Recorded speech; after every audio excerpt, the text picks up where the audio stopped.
yang terakhir yang dibinasakan adalah maut. Jadi musuh yang ditundukkan oleh Bapa kepada Tuhan Yesus itu adalah maut. Makanya maut tidak berkuasa lagi atas Yesus, betul? Nah, sebab segala sesuatu telah ditaklukkan Bapa di bawah kakinya, di bawah kaki Yesus. Tetapi kalau dikatakan bahwa segala sesuatu telah ditaklukkan, maka teranglah bahwa Ia, Bapa di surga, sendiri, maksudnya Yesus, bahwa Ia sendiri yang telah maksudnya Bapa, betul. Ia, Bapa di surga sendiri yang telah menaklukkan segala sesuatu itu di bawah kaki Kristus, tidak termasuk di dalamnya. Jadi Ia, Bapa di surga, tidak termasuk yang ditaklukkan kepada Kristus, malah sebaliknya. Tetapi kalau segala sesuatu telah ditaklukkan di bawah Kristus, maka Ia sendiri sebagai anak akan menaklukkan dirinya di bawah Dia, di bawah Bapa di sorga, yang telah menaklukkan segala sesuatu di bawah kakinya, supaya Allah, maksudnya Bapa, menjadi semua di dalam semua. Oke. Jadi ketika Bang Edis sepakat bahwa itu tidak setara ya Bang Edis ya? Kalau misalnya saya menaklukkan diri di bawah RK, berarti siapa yang lebih tinggi? Ya, kita lihat ya. Jadi kita bicara duinatur tadi Bang Edis ya. Ya. Makanya kalau bicara tentang Kristus ini dalam Kolose pasal 2 Bang Edis ya. Ya, Kolose pasal 2 ini bicara tentang Kristus juga. Dari ayat 8 ini bicara tentang Kristus, berarti natur ya. Natur ilahi dan natur manusia. Sebab dalam dialah berdiam secara jasmani seluruh kepenuhan Allah. Ya, seluruh kepenuhan Allah. Dalam Kolose pasal 1 pun mengatakan demikian. Pasal 1 ya. Kolose Kolose pasal 1 ayat 19, karena seluruh kepenuhan Allah berkenan di dalam Dia. Nih, ayat yang ke-19. Ya. Nah, jadi kalau bicara tentang Dia tunduk, Dia takluk dalam keadaan sebagai manusia, tetapi kita jangan lupa juga natur ilahinya, bahwa di dalam diri Dia itu berdiam seluruh kepenuhan Allah. Makanya tadi saya menanyakan bahwa Yesus itu firman itu setara nggak dengan Sang Bapa? Bang Edis bilang kalau firman iya. Tapi kalau putra, kalau anak itu di bawah Bapa. Karena kepala dari Kristus, kepala dari anak itu adalah Bapa. Karena Tuhan Yesus sendiri berkata, Bapa yang mengutus aku lebih besar daripada aku. Oke. Lalu saya melakukan sebuah perbandingan juga Bang Edis dengan sebuah ayat Alkitab ya, di dalam Ibrani pasal 1 ayat 8 nih. Ya, ini bicara tentang anak nih. Tetapi tentang anak Ia berkata, tahtamu ya Allah. Ini menurut Bang Edis Sang Bapa yang berkata bukan? Betul, berkata kepada anak. Sang Bapa. Oke, sepakat. Sama-sama sepakat ya. Tetapi tentang anak Ia berkata, tahtamu ya Allah tetap untuk seterusnya dan selamanya, dan tongkat kerajaanmu adalah perang. Jadi sang anak ini adalah tetap Allah kan? Betul. Saya tidak menolak bahwa Yesus adalah Allah, Yesus adalah Tuhan. Tetapi Yesus adalah Allah bukan berarti Dia Bapa di surga. Ya, Yesus adalah Tuhan bukan berarti Dia Bapa di surga. Oke, jadi ketika kita berbicara tentang ini berarti kita bicara tentang relasi antara Sang Bapa dan juga Sang Anak sebagai pribadi pertama dan pribadi kedua. Saya tidak setuju dengan kata-kata pribadi pertama dengan pribadi kedua. Karena itu menjadi sandungan pemberitaan Injil saya kepada orang-orang Islam. Saya tidak suka menggunakan bahasa-bahasa yang rumit. Jadi Bang Edis tidak sepakat dengan pribadi pertama, pribadi kedua, pribadi ketiga dalam alam Tritunggal. Saya tidak setuju dengan kata-kata seperti itu.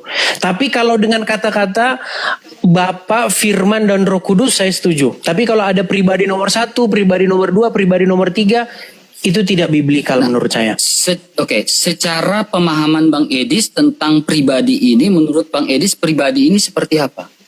Pribadi itu maksudnya sehingga Bang Edis menolak bahwa tidak sepakat bahwa tentang ajar tentang pribadi ini, pribadi pertama, pribadi kedua. Iya, Saya ingin tahu, tidak bermaksud menjatuhkan Bang Edis. Baik. Nggak apa-apa, kita diskusi yang beda bagus. pun, beda pun nggak apa-apa. Ya yang penting ya kita sama-sama ini ya Bang Edis. Silakan. Oke. Jadi begini, karena saya ini memberitakan kepada orang-orang Islam, saya tidak mau menggunakan bahasa-bahasa yang rumit. Bahkan nanti kalau orang Islam nanya sama saya malah bingung jelasinnya gimana. Saya hanya menggunakan saja apa yang tertulis di dalam Bible. Bahwa Bapa di surga, ya kan, di mana dia mengutus anaknya yang tunggal menjadi manusia, yaitu Sang Mesias.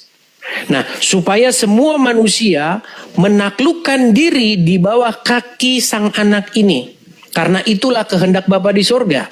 Supaya semua manusia menjadikannya Tuhan. Saya tidak mau menyebut Bapa di surga Tuhan ke-1, pribadi ke-1, Yesus pribadi kedua. Nanti orang Islam jadi ngomong sama saya, berarti Tuhanmu berkepribadian ganda, berarti ada 3 pribadi. Saya nggak mau menggunakan bahasa-bahasa yang ada dalam mana. Kata-kata aku itu. Mungkin yang dimaksudkan oleh orang yang mencetuskan bahasa-bahasa itu mungkin Alkitabiah. Tetapi ketika itu saya sampaikan kepada orang-orang Islam, saya tidak ingin menggunakan bahasa-bahasa yang berat yang membuat mereka malah nanti sulit menerima kebenaran. Seperti itu. Tetapi dalam konteks Bang Edis bersama dengan orang Kristen, apakah Bang Edis tidak bisa menggunakan kata pribadi pertama dan pribadi kedua? Saya pun juga kurang sepakat. Nah, oke begini. Kalau begitu Pak Bang RK bisa nggak jelaskan kepada saya apa itu pribadi pertama, apa itu pribadi kedua? Baik. Saya akan jelaskan. Terima kasih Bang Edis ya. Ya. Kita beda pandangan, jangan marah ya Bang Edis ya. Nggak masalah. Ya, yang penting saya ingin baik-baik dengan Bang Edis dalam ranah diskusi ini Bang Edis ya. Ya. Ya, ini saya menggunakan sebuah buku ya, Fides yang memahami syahadat para rasul nih. Ya, tentunya ada ISBN-nya saya pakai. Ini tentang Allah Tritunggal, tentang Allah yang Maha Esa. Ya, ajaran Tritunggal mengenai Tritunggal pertama-tamanya berbicara bukan mengenai hidup Allah dalam dirinya sendiri, melainkan mengenai misteri Allah yang memberikan diri kepada manusia. Rumusan satu Allah, 3 pribadi. Ya, terdengar membingungkan dan banyak orang memahami secara keliru. Kata pribadi menerjemahkan secara Latin namanya persona. Ya, yang juga diterjemahkan dalam bahasa Yunani prosopon. Ya, kata pribadi sebenarnya tidak memadai untuk menerjemahkan prosopon. Ya, kata yang sebenarnya ya, ini berbicara tentang ungkapan cara Allah hadir dan menyatakan diri kepada manusia. Allah itu satu. Tetapi ungkapan cara Allah hadir menyatakan diri kepada manusia, tetapi menyatakan diri dengan 3 cara, 3 pribadi. Ya, kitab suci memberikan bukan apakah itu Allah, tetapi bagaimana Allah menyatakan diri supaya dapat dikenal oleh manusia. Ya, ia memperkenalkan diri dalam pekerjaan-pekerjaan yang dilakukan oleh manusia dan alam semesta. Jadi ini berbicara tentang pribadi. Bagaimana cara Allah menyatakan diri. Oke, bisa ditanggapi? Ya, silakan Bang. Baik. Jadi tadi penulis buku itu sendiri menuliskan kata-kata seperti ini. Kata-kata ini itu sering membuat bingung. Dan bahkan penulis itu sendiri mengkonfirmasi bahwa kata pribadi sebenarnya kata yang kurang tepat. Jadi begini Bang RK. Siap. Bagaimana saya ingin membawakan sesuatu yang penulis itu sendiri sudah mengatakan bahwa ini akan sering membingungkan. Gitu loh. Jadi saya tidak mau membawa hal yang sudah dikonfirmasi oleh penulis itu sendiri sebagai hal yang membingungkan. Makanya saya mohon maaf sekali kepada mungkin teman-teman yang sekolah teologi atau apa. Saya itu punya jam terbang pengalaman saya sendiri di dalam memberitakan ini kepada orang-orang tetangga sebelah. Nah, dengan berbahasa dengan mereka, menurut saya kita tidak perlu sulit-sulit. Berbahasa kepada mereka itu dengan memberitakan bahwa Tuhan semesta alam itu telah mengutus anaknya yang tunggal datang ke dunia. Dan supaya apa? Supaya setiap orang yang percaya kepada dia tidak binasa, melainkan beroleh hidup yang kekal. Nah, apa yang dikatakan dari Injil kepada semua manusia? Jadikanlah terimalah Yesus sebagai Tuhan dan Juru Selamatmu. Nah, kata-kata menjadikan Yesus Tuhan ini sering sekali tidak dipahami oleh orang Islam maupun orang Kristen. Apa maksudnya menjadikan Yesus Tuhan? Nah, makanya ini kemarin tema kita itu Bang RK. Nih. Gimana? Silakan. Nah, apa itu menuhankan, menjadikan Tuhan? Coba saya mau tanya sama Bang RK. Menerima Yesus sebagai Tuhan atau menjadikan Yesus sebagai Tuhannya atau menuhankan Yesus, itu maksudnya seperti apa Bang RK? Oke, baik. Artinya saya tunduk, saya takluk kepada Tuhan saya Yesus Kristus, sebab di atas kolong langit maupun di bawah bumi tidak ada nama yang diberikan olehnya yang olehnya kita dapat diselamatkan selain nama Yesus Kristus. Betul. Makanya itu kan pesan kita sebenarnya. Pesan kita, message kita itu sama. Supaya semua orang di bawah kolong langit ini menerima Yesus dan menjadikan Yesus sebagai Tuhannya atau tuannya, kuriosnya, majikannya, rajanya yang memerintah hidup dia. Betul? Oke, betul. Dan itulah Kak, dengan bahasa seperti itu saya rasa mereka menerima. Jadi Bang Edis tidak sepakat ketika saya bilang bahwa ketika Bang Edis mengeluarkan diksi Yesus punya Tuhan itu adalah relasi antara Yesus dengan Sang Bapa dan juga ada relasi antara Sang Bapa dengan Yesus sebagai firman. Makanya saya tidak berbicara mengenai sebagai firman, duinatur ini. Kalau menurut saya bahasa-bahasa seperti itu malah menjadi batu sandungan dalam pemberitaan. Ketika saya mengatakan bahwa konteks punya itu merujuk pada relasi. Contohnya di dalam Yohanes 20 ayat 17, Allahku dan Allahmu. Ya, di situ menggunakan kataku yang merujuk pada egoemi itu. Ya kan? Sebagai pribadi ilahi juga. Makanya relasi pribadi ilahi Sang Firman itu memiliki relasi dengan Sang Bapa.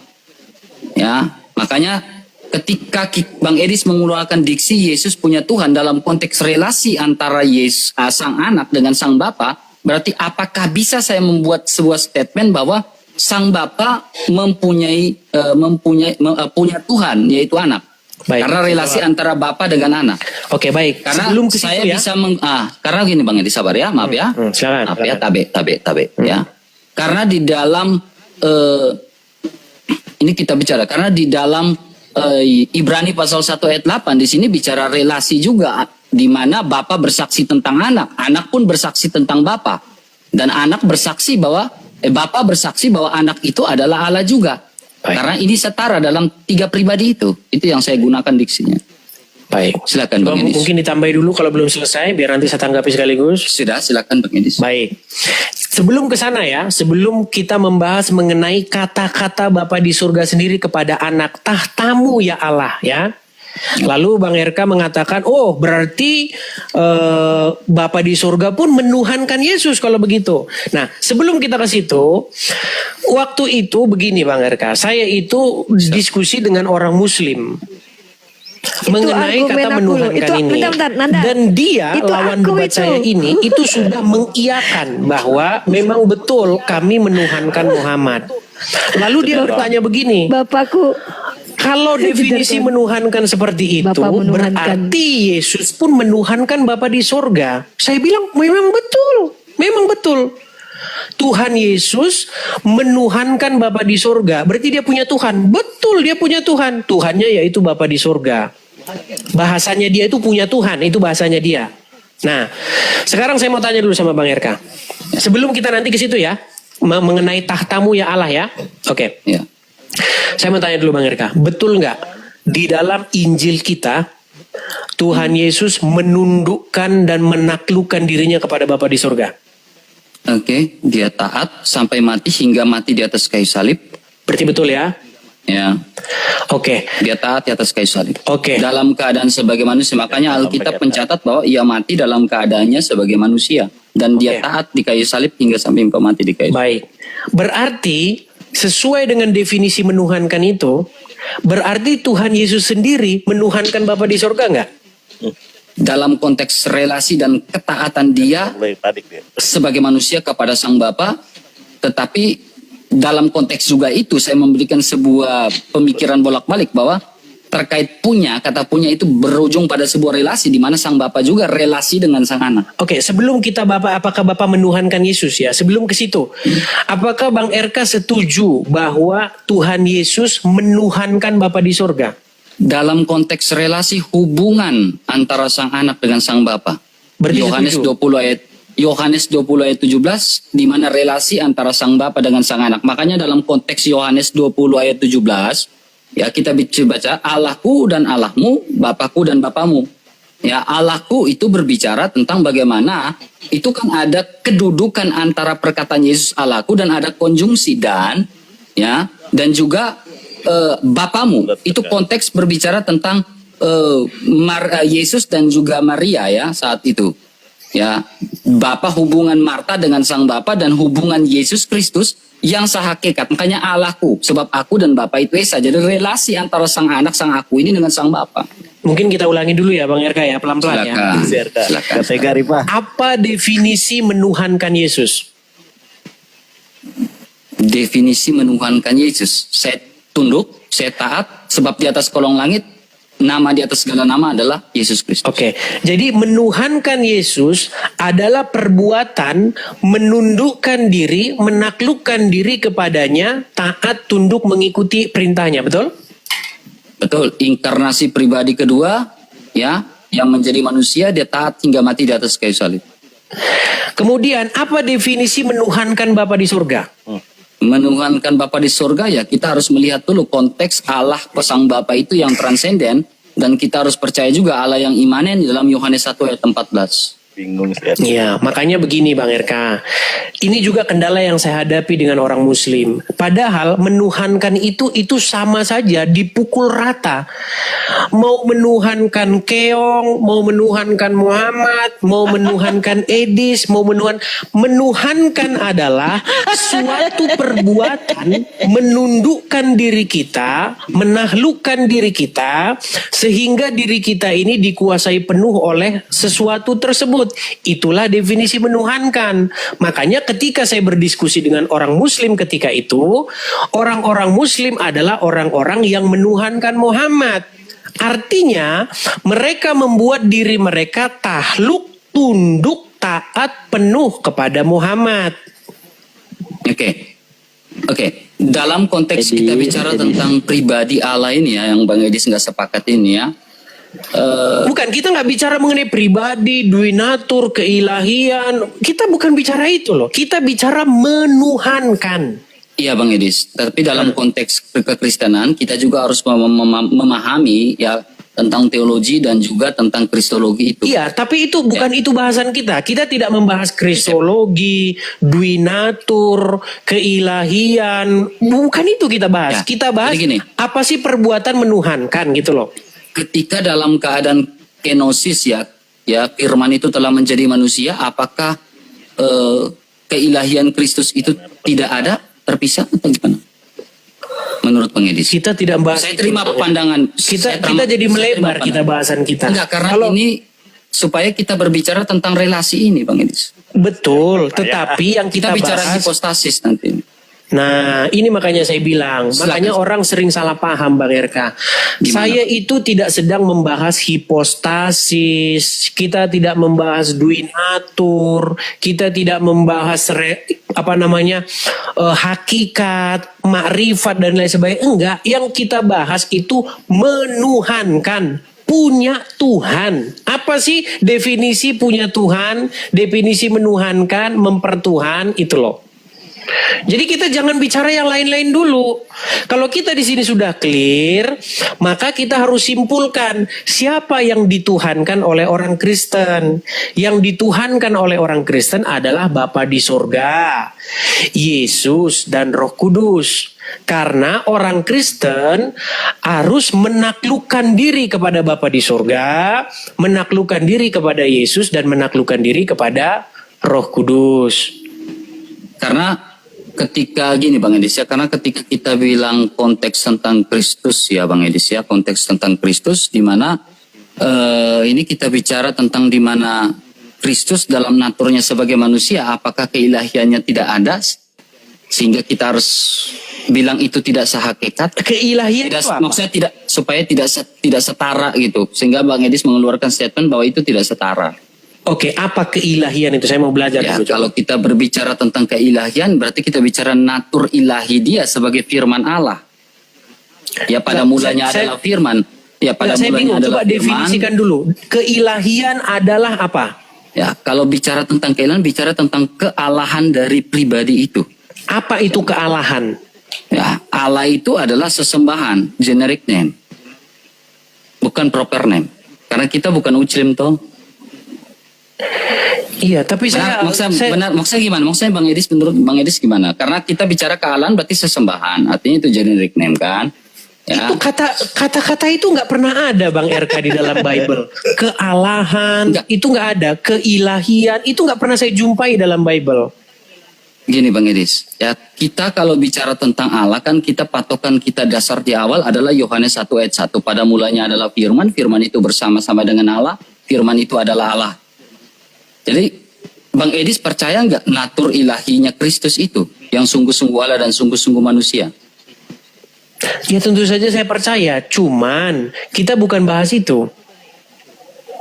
Saya biasanya larinya ke situ Bang Edis. Nah, ya, dalam makanya sebuah ranah dialog itu. Oke, tapi intinya kan yang Bang RK permasalahkan kan mengenai statement saya yang mengatakan Yesus punya Tuhan. Dalam atau konteks relasi. Atau Yesus mempertuhankan atau Yesus menuhankan sesuatu. Relasi. Oke, pertanyaan saya kepada Bang RK. Menurut Bang RK, Tuhan Yesus menuhankan sesuatu nggak? Tuhan Yesus menuhankan sesuatu. Kalau dalam konteks relasi, ketaatan dia kepada Sang Bapa, hubungan dia dengan Sang Bapa, saya sepakat.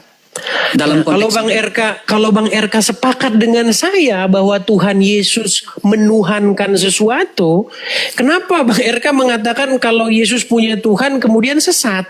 Sedangkan Bang RK sendiri mengiyakan. Maksudnya, apakah Bang Edis juga percaya dalam konteks relasi antara Bapa dengan anak? Betul. Sehingga mengeluarkan diksi kata punya di situ. Betul. Relasi, oke. Relasi antara bapa dengan anak, yaitu anak menaklukkan diri kepada bapa. Relasi antara bapa kepada anak, yaitu bapa memerintah anak. Gak ada bapa menundukkan diri kepada anak, itu gak ada. Itu bukan biblikal. Tetapi apakah Bapak mengatakan bahwa anak itu adalah Allah juga sebagai natur ilahi? Bapa di surga menyatakan Allah bukan hanya kepada Yesus saja, kepada banyak manusia. Kepada Musa, Bapa di surga mengatakan bahwa Musa itu diangkat sebagai Allah. Oke, kita akan ini kan? Awas RK nih, sama saksi Hopa. Bentar.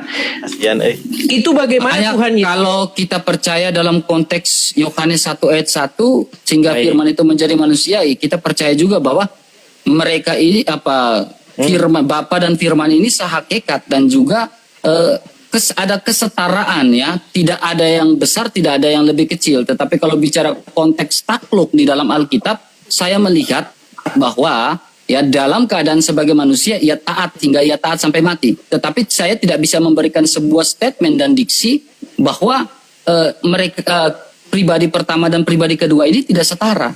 Saya tidak bisa mengeluarkan statement itu karena itu bisa menjadi blunder di dalam kekristenan. Baik. Tapi pandangan Bang Edis kalau berbeda ya gak apa-apa. Oke. Tapi intinya Bang RK sudah setuju dengan saya bahwa Tuhan Yesus punya Tuhan atau Tuhan dalam konteks relasi. Macet. Ya tentu saja memang dalam konteks relasi. Tapi makanya saya tanya, apakah Bapak, saya memberikan argumentasi bolak-balik lagi nih. Logical bolak-balik. Oke, pertanyaan baliknya sekarang adalah apakah Bapak sendiri punya Tuhan kan gitu? Yes. Saya jawab tidak. Berarti Bapa di surga relasi. tidak menuhankan Yesus. Yesus yang menuhankan Bapa di surga. Jadi apakah tidak memiliki relasi antara Bapa dan anak? Punya Kan relasinya. Relasinya begini Bang RK. Relasinya begini. Gimana? Silakan. Anak atau firman ya atau Yesus menuhankan Bapa di surga. Sementara Bapa di surga dia memerintah anak. Nah, kemudian Bang RK mengambil satu ayat. Kepada anak dia berfirman, tahtamu ya Allah, betul? Ya, karena kalau definisinya kalau Bapak, kalau kita memberikan sebuah konteks relasi itu Bapak punya Tuhan yaitu Yesus dalam konteks relasi, makanya ini jadinya subordinat nanti. Baik. Dalam konteks Kalau orang mengatakan ini baik, jadinya subordinat. baik. Banyak orang Silakan. mengatakan kepada saya subordinat. Saya mengakui itu bahwa ada subordinasi antara bapak dan anak. Nih, biar teman-teman paham ya, subordinasi itu artinya mendominasi siapa, begitu loh. Artinya ada yang lebih tinggi, ada yang lebih rendah. Dan itu biblikal. Tuhan Yesus sendiri mengatakan, Bapa yang mengutus aku lebih besar daripada siapapun. Apakah ketika Tuhan Yesus mengatakan begitu, bahwa Tuhan Yesus tidak mengatakan bahwa Bapa lebih besar daripada dia? Macet. Aduh. Dalam konteks dia dalam keadaan sebagai manusia, tetapi bukan berarti tidak sehakikat. Hakikat itu apa sih? Ya, hakikat itu bahasa ini kita menghakoh ya, intisari. Aduh, kasihan dari. Oke, baik. Sebenarnya RK itu kan berangkat dari sini ya Bang RK ya. Mengenai Gimana? ungkapan tentang anak ia berfirman, tahtamu ya Allah. Ya. Jadi Bapa di surga memanggil anak Allah, betul? Nah, lalu Bang RK mengambil satu kesimpulan bahwa anak pun, Bapa pun menuhankan anak, betul? Dalam konteks relasi. Oke, kita akan tunjukkan satu ayat bahwa Bapa di surga tidak hanya berkata begitu kepada Sang Mesias, kepada Kristus. Dia berkata seperti itu kepada sidang ilahi. Perhatikan ya. Ini di dalam Mazmur pasal yang ini bahasan ini agak dalam ya teman-teman ya. Bahasan ini agak dalam, jadi teman-teman sabar ya. Mazmur 82. Perhatikan di sini. Aku sendiri telah berfirman, kamu adalah Allah dan anak-anak yang maha tinggi kamu sekalian. Jadi Bapa di surga mengatakan engkau adalah Allah, itu bukan hanya kepada Yesus. Kepada sidang ilahi pun dia berkata demikian. Bahkan kepada Musa, Bapa di surga berkata, lihat aku mengangkat engkau menjadi Allah bagi Firaun. Makanya kita sering salah paham mengenai definisi Allah ini. Allah ini sebenarnya artinya adalah apapun yang memiliki sebuah otoritas. Jadi hakim-hakim juga disebut sebagai Allah. Nah, sebenarnya Tuhan Yesus pernah dituduh oleh orang-orang Yahudi menghujat Allah karena menyamakan dirinya dengan Allah. Perhatikan ya. Saya tampilkan dulu di dalam Yohanes pasal yang keberapa bisa ini Bang Erka bantu saya? Yang mana Bang Edis? Ketika Tuhan Yesus mengutip Mazmur tersebut, mengapa kau katakan aku menghujat sementara? Mazmur 110 ayat 1 kutipan itu ya, bukan? Bukan, di dalam Yohanes. Ketika Tuhan Yesus dituduh menghujat Allah karena dia menyamakan dirinya dengan Allah. Lalu Tuhan Yesus mengutip apa yang tertulis dalam kitab. Bukankah tertulis dalam kitabmu bahwa engkau sekalian adalah Allah? Pak Yohanes pasal berapa sih itu ya? Coba biar kita lihat konteks biblikalnya ya.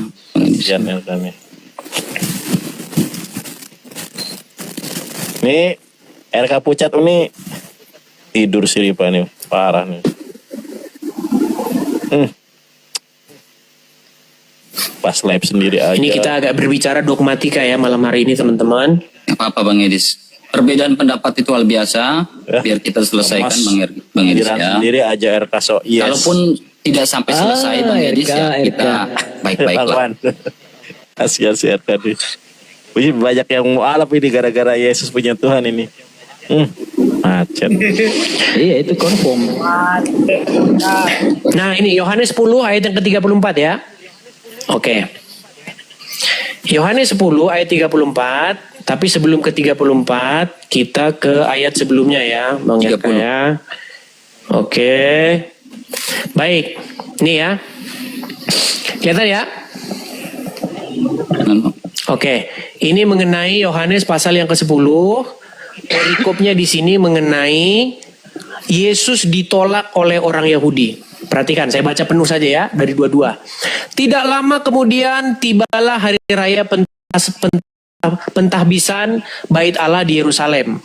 Ketika itu musim dingin dan Yesus berjalan-jalan di bait Allah di serambi Salomo. Maka orang-orang Yahudi mengelilingi dia dan berkata, "Berapa lama lagi engkau membiarkan kami hidup dalam kebimbangan? Jikalau engkau Mesias, katakanlah terus terang kepada kami." Yesus menjawab mereka, "Aku telah mengatakan kepada kamu, tetapi kamu tidak percaya. Pekerjaan-pekerjaan yang kulakukan dalam nama Bapakku, itulah yang kuberitakan, yang memberi kesaksian tentang aku. Tetapi kamu tidak percaya, karena kamu tidak termasuk domba-dombaku. Domba-dombaku mendengarkan suaraku, dan aku mengenal mereka, dan mereka mengenal aku." Kita agak lompat ke sini. Nah ini, aku dan Bapa adalah satu. Sekali lagi orang-orang Yahudi mengambil batu untuk melempari dia. Kata Yesus kepada mereka, "Banyak pekerjaan baik yang berasal dari Bapakku yang kuperlihatkan kepadamu. Pekerjaan manakah di antaranya yang menyebabkan kau mau melempari aku?" Jawab orang Yahudi itu, "Bukan karena satu pekerjaan baik maka kami mau melempari engkau, melainkan karena engkau menghujat Allah, dan karena engkau sekalipun hanya seorang manusia saja menyamakan dirimu dengan Allah." Perhatikan ini intinya. Kata Yesus kepada mereka, "Tidakkah ada tertulis dalam kitab Tauratmu, aku telah berfirman, kamu adalah Allah?" Jikalau mereka, kepada siapa firman itu disampaikan, disebut Allah, sedang kitab suci tidak dapat dibatalkan.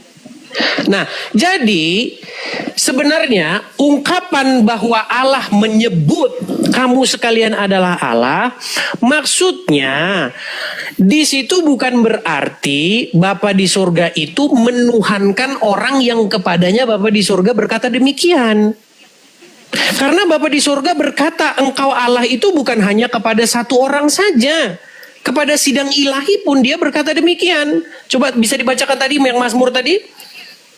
Mazmur 110 ayat 1 bukan? Bukan, Mazmur yang sebelumnya tadi saya baca. Kalah. Tritunggal kalah sama saksi Yehova. Mazmur 81. Oh bukan, Mazmur berapa tadi teman-teman? Sebentar. Saksi Yehova menang. 82 ayat 6. Oke ya, Mazmur 82 ayat 6. Coba silakan dibaca. Coba Bang Edis baca, saya buka laptop saya berat nih Bang Edis. Oke, baik. Mazmur 82 tadi ya. Nah, Mazmur 82. Mazmur 82. Saksi Yehova menang. 82. Katolik, Protestan bobok. Saya balikan kamera saya. Kita agak berbicara hal-hal yang sedikit rumit ya teman-teman di sini ya. Rumit. Tapi saya tidak sering membawa yang rumit-rumit begini kepada Muslim teman-teman ya. nggak apa-apa. Saya bacakan ya. Saya tidak berniat menjatuhkan Bang Edis. Oke. Kalau Nih, udah jatuh RK, kalah. kita baca ayat yang kesini ya nih ya. Aku sendiri telah berfirman. Aku di sini siapa? Aku terus ini telah berfirman, kamu adalah Allah. Aku itu adalah Allah. Oke.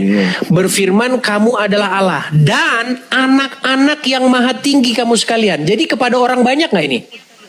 Kepada Allah kecil itu ya. Iya, kepada para hakim-hakim, betul? Oke. Nah, ketika Allah, maksudnya Elohim ya, Yahweh, berkata kamu adalah Allah, bukan berarti bahwa Bapa di surga ini mengalahkan lawan bicaranya, menuhankan lawan bicaranya, tetapi menyebutkan bahwa dia itu memegang otoritas. Makanya ungkapan tentang anak ia berfirman, engkau adalah Allah, tahtamu untuk selama-lamanya, itu bagaimana Bapa berfirman mengatakan bahwa dia sang pemegang kendali, sang pemegang tongkat kerajaan. Makanya di dalam Mazmur 110, duduklah di sebelah kananku sampai kubuat musuh-musuhmu menjadi tumpuan kakiku. Maksudnya Yesus itu diangkat menjadi raja yang memerintah di muka bumi, mewakili Bapa di surga. Sabar Bang Edis. Ketika Bang Edis menggunakan dalil di dalam Mazmur 82 ayat 6 ini, ya, apakah ayat ini tentang kata Allah di situ kedudukannya sama dengan Yesus sebagai Allah? Kedudukannya Gini. tentu berbeda.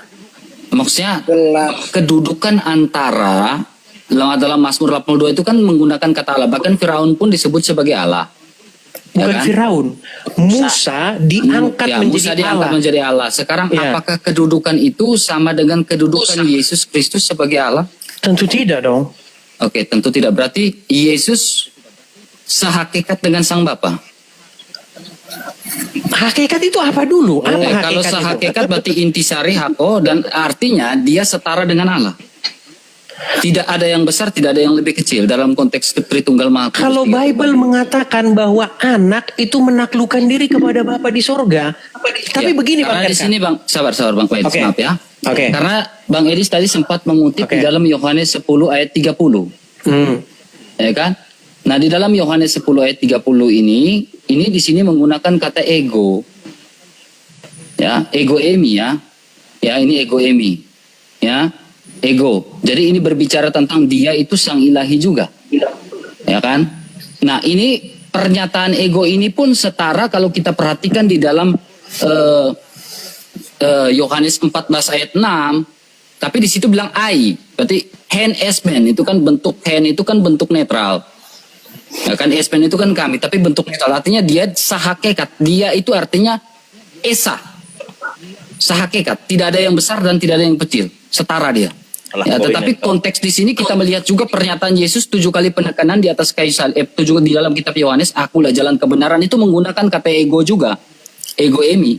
Ya. Tapi Dan ini Bang Erka. sabar Bang Edis. Oke, silakan. Dan pernyataan Yesus ini ya, kalau kita melakukan sebuah perbandingan dan hermeneutik itu kita lihat di dalam Keluaran pasal 3 ayat 14, di mana di situ ada pergunaan kata ehye eser ehye. Ya, dalam Septuaginta kita bisa lihat bahwa itu adalah egoemi. Menurut Bang Edis, pernyataan di dalam Keluaran 3 ayat 14 itu siapa itu? Sang Bapa kah atau siapa? Keluaran 3 ayat 14. Ehye eser ehye. Itu siapa itu? Ketika dengan Nabi Iya, Musa. itu Bapa di sorga. Waduh, itu firman Allah. Iya, Bang Edis. Nah, Bapa di sorga. makanya tidak saya bilang pernah- ini kita berbeda di sini Bang Edis. Bukan, Karena bukan dalam begini. Maksudnya Keluaran begini. 3 ayat 14 itu adalah firman Allah, bukan Bapa di surga. Betul, tetapi Bapa di sorga itu selalu dikatakan dia berfirman dengan perantaraan sang firman. Betul. Dafarnya datang, firmannya datang kepada Musa, firmannya datang kepada para nabi, firmannya selalu datang. Jadi karena memang Bapa di sorga itu tidak berubah, dia tetap untuk selama-lamanya. Cuman yang jadi masalah begini Bang Erka. Di situ kita harus selesaikan Bukan, dulu ini Bang sedikit Edis. nih. Ini sedikit. Silakan. Kita nggak bahas hal-hal yang rumit karena begini, Bang Erka. Kita ini nggak ngerti kok sebenarnya hal-hal yang kosmik. Kita harus akui karena kita nggak ngerti bagaimana detailnya itu kita nggak tahu karena kita ini daging. Gitu loh. Jangan kita melampaui sesuatu yang di dunia kosmik itu bagaimana kejadiannya. Kita nggak sampai akal kita. Yang sampai kepada akal kita itu yang diberitakan Injil saja. Begini Bang Erka. Apakah kalau Yesus menjadi hamba Tuhan atau kalau Yesus mengatakan bahwa dirinya itu lebih kecil daripada Bapa di surga, apakah itu menjadi masalah? Coba. Ya.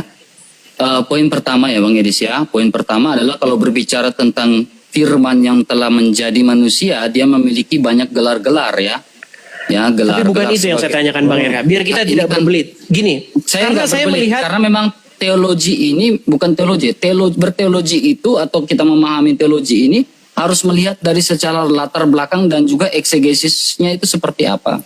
Bukan, tapi bukan itu yang saya maksudkan. Begini, saya melihat banyak ketakutan dari orang-orang Kristen yang mengatakan bahwa posisi Tuhan Yesus, posisi anak itu memang di bawah Bapa. Seolah-olah kok takut, kok ada masalah dengan itu gitu loh. Padahal itu biblikal dan itu tidak jadi soal gitu loh. Secara itu saya begini Bang Edis ya. Makanya saya tadi mau menjelaskan, ketika dia mendapatkan gelar sebagai anak Allah, hamba Allah, ya Bang Edis ya. Hamba Allah ini dia taat kepada Sang Bapa. Ya, dan beberapa ayat yang Bang Edis sampaikan beberapa ayat tadi. Oke. Tetapi di dalam sebuah di mana dia datang itu ya firmannya itu tetap ada. Gitu. Firman-Nya Oke. tetap ada, keilahiannya, dua natur itu. Baik. Ya. Baik, Tidak saya tidak mau menggunakan bahasa-bahasa yang situ, mohon maaf ya Bang RK. Mungkin kalau Bang RK punya metode penginjilan mengenai duinatur, apa segala macam, saya tidak menyalahkan. Tapi saya menghindari bahasa-bahasa yang nggak pernah ada dalam Bible. Baik, buktinya orang Kristen banyak, orang Islam banyak kok yang percaya, yang masuk Kristen gara-gara pemberitaan saya tanpa harus menggunakan bahasa-bahasa yang bikin mumet menurut saya. Baik, saya akan bacakan bagaimana Tuhan Yesus sendiri mengaku bahwa Bapa lebih besar daripada dirinya. Misalnya dalam Yohanes 14 ayat yang ke-28, ya. Kamu telah mendengar bahwa aku telah berkata kepadamu, aku pergi, tetapi aku datang kembali kepadamu, supaya kamu mengasihi aku. Sekiranya kamu mengasihi aku, kamu tentu akan bersuka cita karena aku pergi kepada Bapakku, sebab Bapa lebih besar daripada aku. Ini kata Tuhan kita sendiri nih. Tuhan Yesus yang ngomong. Terus, Bapakku yang memberikan mereka kepadaku lebih besar daripada siapapun, dan seorang pun tidak dapat merebut mereka dari tangan Bapa. Oke. Kelihatan? Kelihatan? Ya, silakan lanjut. Nah, apakah kita harus menolak perkataan dari Tuhan kita Yesus bahwa